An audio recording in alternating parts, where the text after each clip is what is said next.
आहे काय प्राथमिक तपासात आपल्या निर्देशनानुसार आहे? पोलीस स्टेशनला असताना आम्हाला सरपंचांनी गावचा फोन करून सांगितलं की एक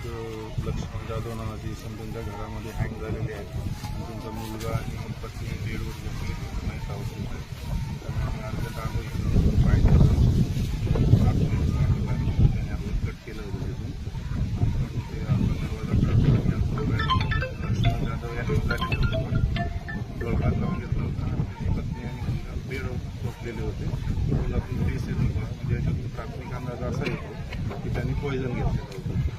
आणि आता गावात विचारपूस केली आणि बाकीचे जे एव्हिडन्स पाहिले त्याच्यावरून प्राथमिक अंदाज असा येतो की तो कर्जबाजारी झाला होता तो स्वतःच ऑनलाईन गेमिंग स्टॉक मार्केट वगैरे याच्यामध्ये ते पैसे गेले असावे सगळे पुरावा पण चर्चा अशी आहे की ऑनलाईन रमीचं त्याच्यात मोठं त्या दृष्टीने तपास तेच आहे आता त्याच्यानंतर ATM वगैरे झाल्यानंतर अच्छा ऑनलाईन रमी असं आपल्याकडून असावा असं अंदाज आहे आता सध्या प्राथमिक अंदाज तोच आपण आता सांगू शकत नाही हां तर आता ATM वगैरे झाल्याच्यानंतर पुढचा तपास ठीक आहे ओके थँक्यू सर